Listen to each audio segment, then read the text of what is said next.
palavras de esperança, teu amor, Senhor, e tua graça me alcança.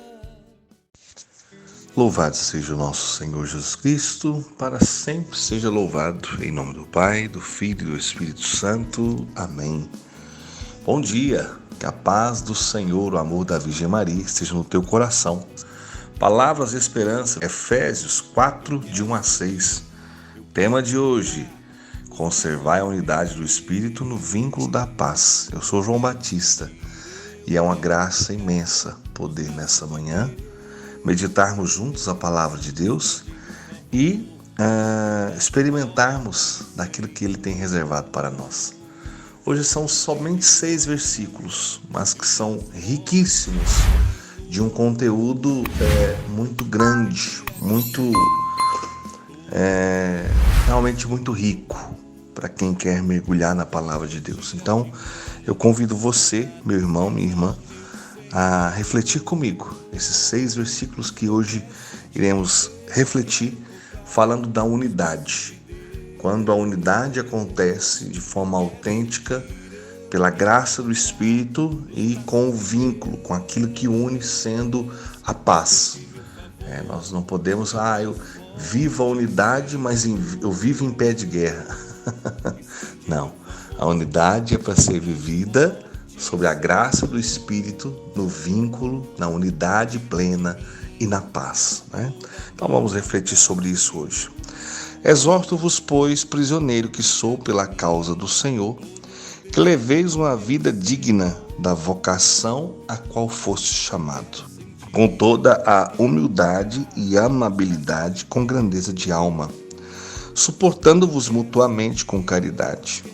Sede solícitos em conservar a unidade do Espírito no vínculo da paz. Sede um só corpo e um só Espírito, assim como fostes chamados pela vossa vocação a uma só esperança. Há um só Senhor, uma só fé, um só batismo. Há um só Deus e Pai de todos, que atua acima de todos, por todos e em todos. Palavra do Senhor, graças a Deus.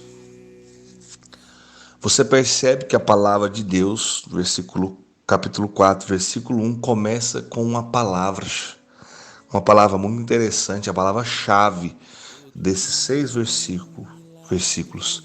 Porque Paulo, ele faz uma exortação. Ele chama de alguma forma a atenção de todos os ouvintes da palavra, e ele começa dizendo: exorto-vos, pois, prisioneiro que sou pela causa do Senhor. Prisioneiro, realmente, por volta do ano 60 a 62, Paulo estava preso quando ele escreve essa carta ao povo de Éfeso.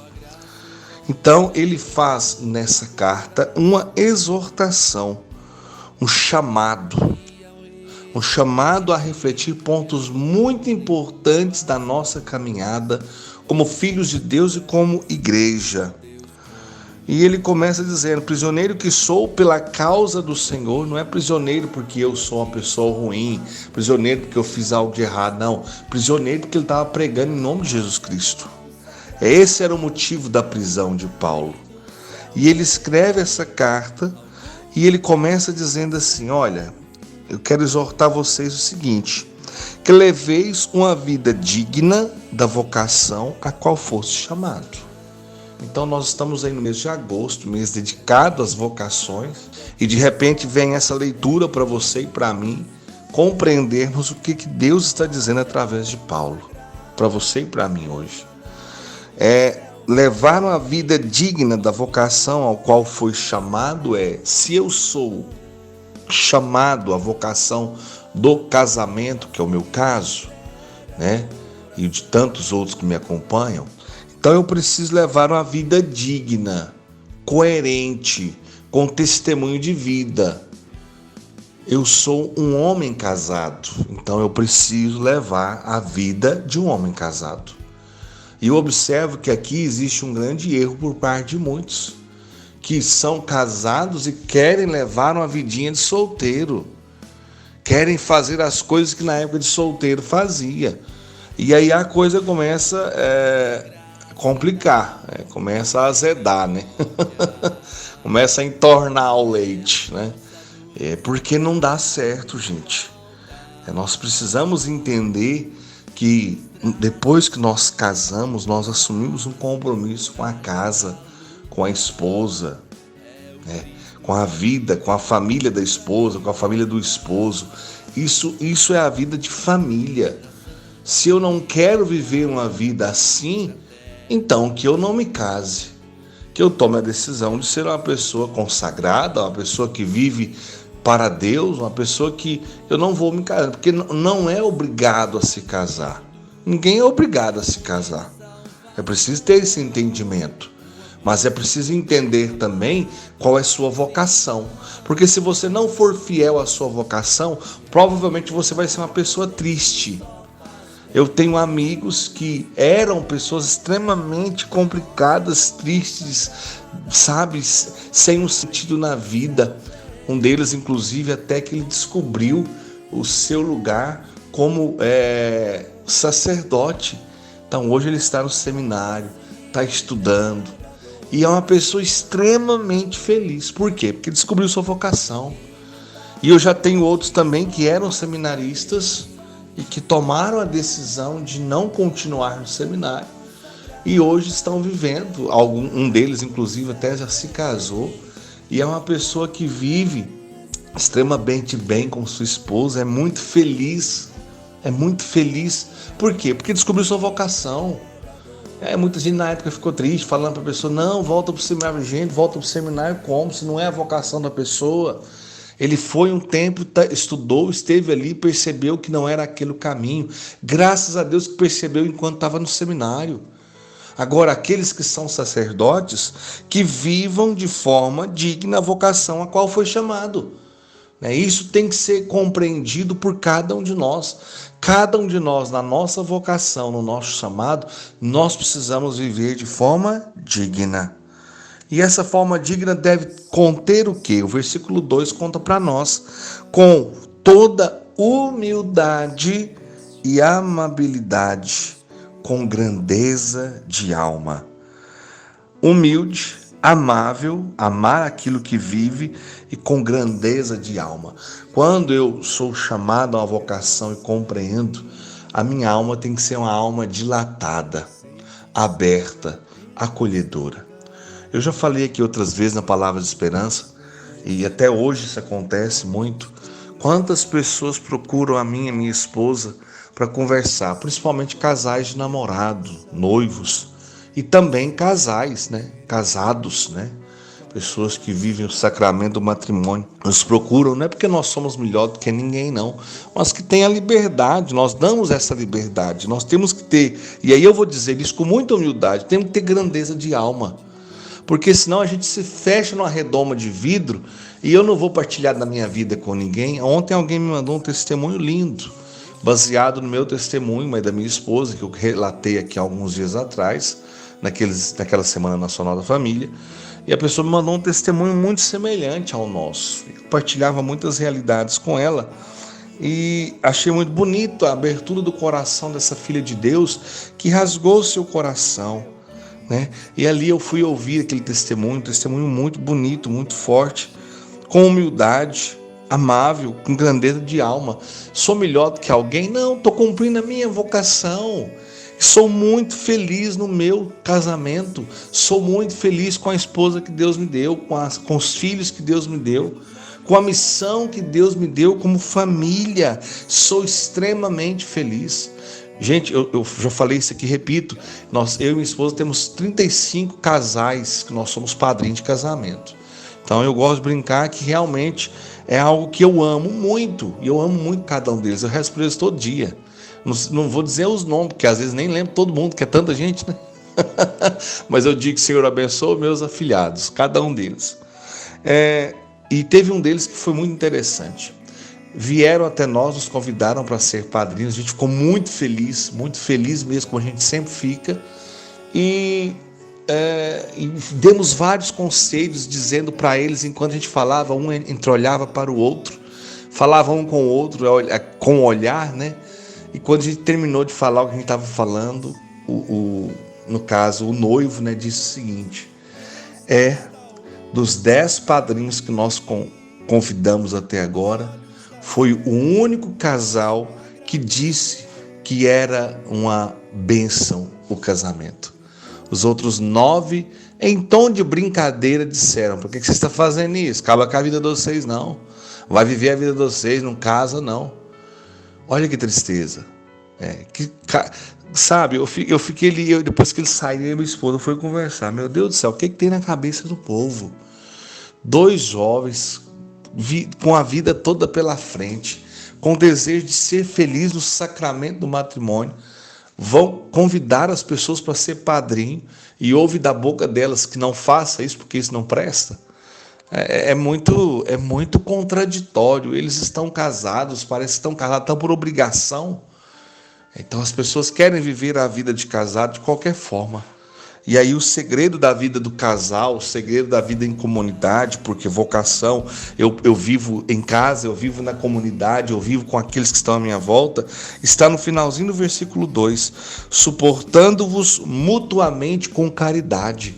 Suportar não é de aguentar, não, é de ser suporte. Eu preciso ser suporte para aquele que Deus colocou à minha volta. Suportar-vos mutuamente com caridade, com amor. Eu preciso ser o suporte para o outro com amor, com entrega total, com amor pleno, com amor absoluto. Eu preciso suportar, ser sustento, ser apoio para aquele que está fraco, desanimado. Isso na vida de casal. Um tem que ser suporte para o outro. Os pais têm que ser suporte para os filhos. O filho, muitas das vezes, precisa ser um suporte para o pai. Na vida de comunidade, no chamado à vocação do sacerdócio, o sacerdote tem que ser um suporte para a comunidade, mas a comunidade também precisa ser suporte para o sacerdote. Suportai-vos mutuamente com caridade. Olha que riqueza do versículo 3, meu Deus, que palavra extraordinária.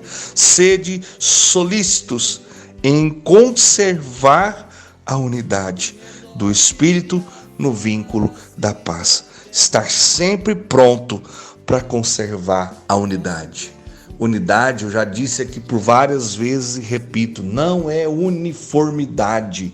Não é que o outro tem que ser igual a mim ou eu tenho que ser igual a alguém.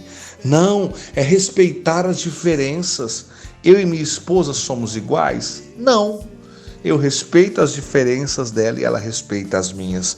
Somente assim para conservarmos unidos e de forma plena o sacramento do matrimônio acontecer na nossa vida.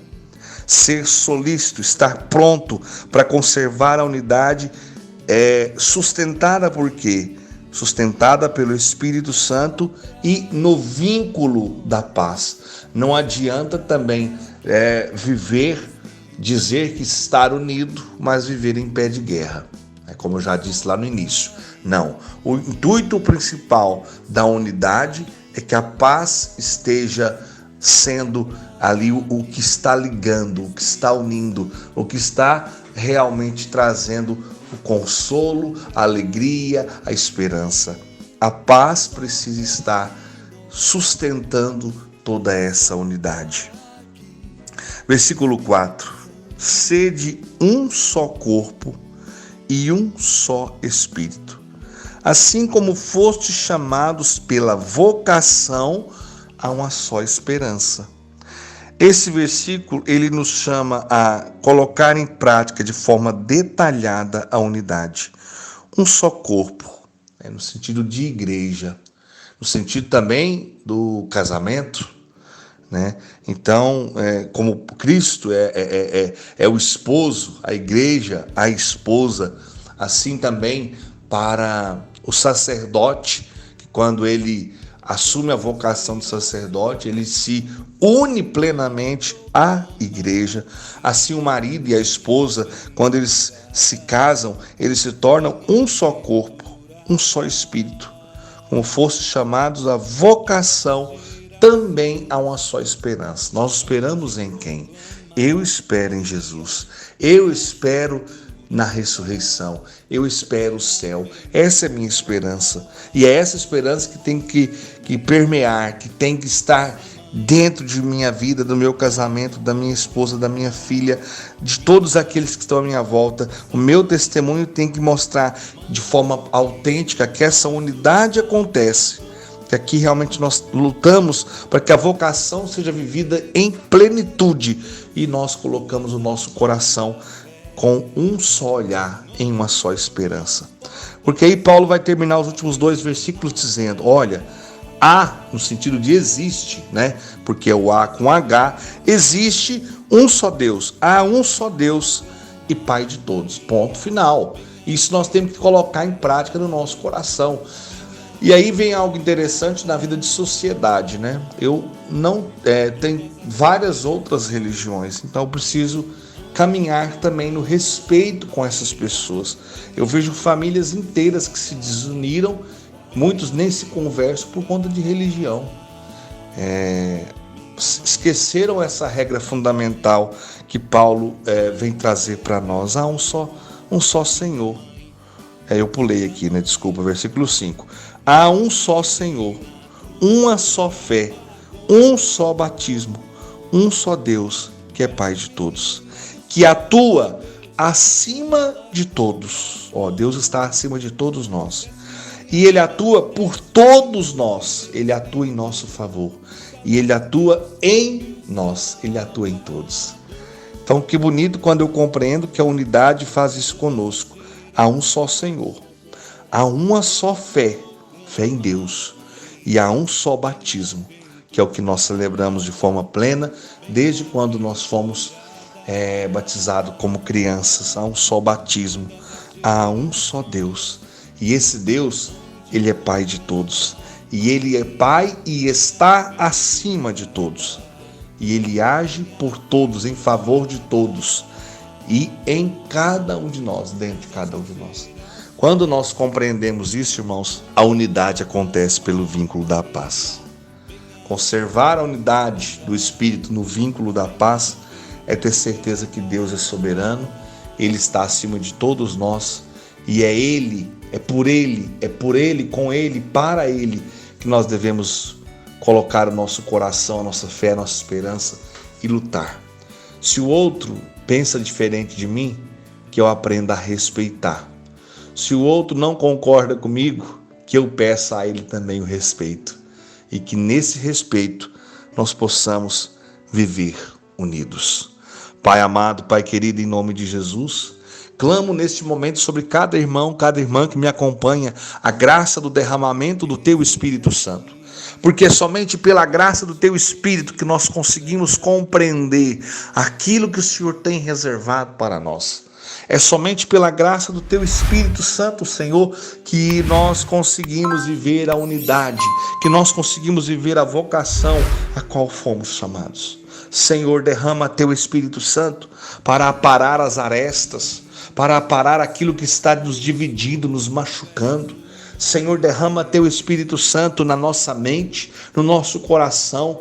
Dai-nos entendimento, sabedoria e todos os dons necessários para vivermos neste mundo da melhor forma possível, com uma só esperança, com um só desejo, de juntos, pela graça do batismo, pela graça da fé, pela graça da esperança, alcançarmos um dia a vida eterna. Pai amado, Pai querido, em nome de Jesus, derramai o Teu Espírito Santo sobre cada um dos meus irmãos e irmãs que rezam comigo neste momento. Peça, meu irmão, peça, minha irmã, deseje profundamente no seu coração que todo o seu ser seja mergulhado na unção e na graça do Espírito. E que a partir desse momento você entenda o seu chamado, a sua vocação, e pela graça do Espírito Santo, que você viva plenamente na presença do Senhor. Seja feliz com o seu chamado, com sua vocação. Se você ainda não discerniu, procure um sacerdote, peça a ele uma direção espiritual, procure um casal aí na sua comunidade e peça que ele converse com você e te ajude a discernir qual a sua vocação, qual o seu chamado. Que tudo isso seja feito pela graça do Espírito Santo, pela ação de Deus em nosso meio. Em nome do Pai, do Filho e do Espírito Santo. Amém. Louvado seja o nosso Senhor Jesus Cristo, para sempre seja louvado. Sede santos, como Deus é santo. Pois só tu tens, Senhor, palavras de esperança, teu amor, Senhor, e tua graça me alcança.